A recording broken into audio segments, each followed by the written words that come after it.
Okay mga kadayway, so welcome back naman sa ating panibagong video tutorial. So kung naalala niyo po sa unang video natin ay gumawa tayo ng tutorial kung paano ikabit sa ating MT21 amplifier board yung ating mga speakers at kung paano maglagay ng crossover.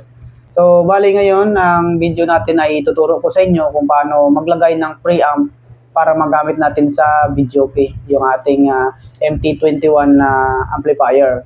So sa mahilig mag-DIY dyan na gusto ninyong may video kay yung inyong portable speaker.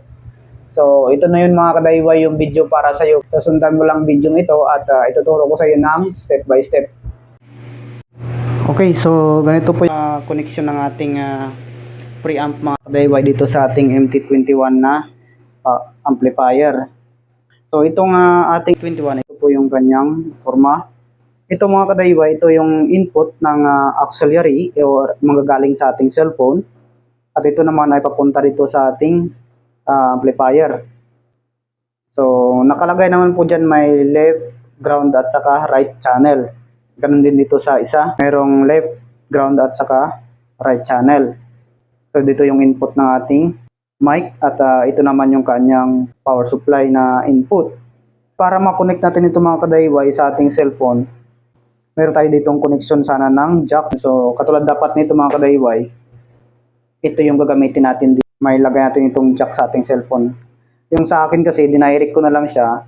Imbis na jack yung gagamitin ko, ginamitan ko na lang siya ng Bluetooth receiver. Yung Bluetooth receiver kasi natin mga kadayway, meron siyang connection ng left, ground at saka right channel. Tininang ko na lang diretso para mag-Bluetooth na lang tayo, para mas madali. Kailangan nandito ay pa-power lang siya ng 5 volts na supply. So gagamitin natin mamaya yan ng 5 volts. Kapag gumana itong Bluetooth receiver natin, papasok po yan dito sa ating preamp at yung out naman nito, ng out naman ng ating preamp ay pupunta naman dito sa ating MT21 na amplifier. So ito yung gagamitin natin para dito. Dahil walang pin po yan yung ating MT21 katulad nito. Nag-DIY tayo ng jack. Headset po mga kadaywa, pwede nyo yung gamitin. Hanapin nyo lang yung kanyang left channel, right channel at saka ground para ma-connect nyo siya dito sa ating MT21. Saksak natin itong ating Bluetooth receiver. So kapag nag-blink, ibig sabihin mga kadaywa ay bukas na yung kanyang Bluetooth. Saka kapag nag-steady na ay connected na po yan sa ating cellphone. So ayan, connected na po siya mga kadaywa. Nakabukas na yung ating Bluetooth. Tapos kapag nagpatugtog tayo ng music, pupunta rito sa ating preamp.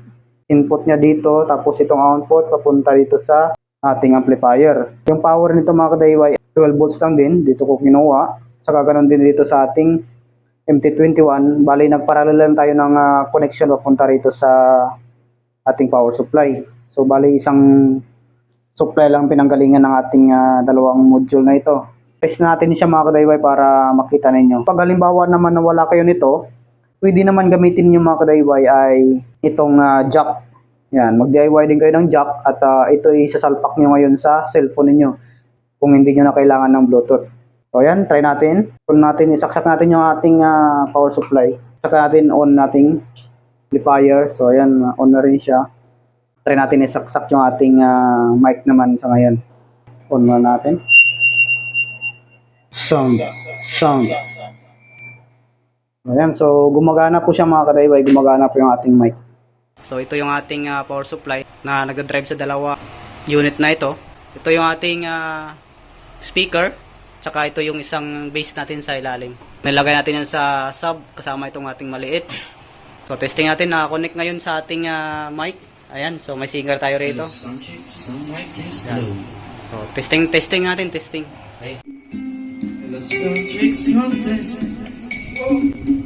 Hello, sound check. Sound check.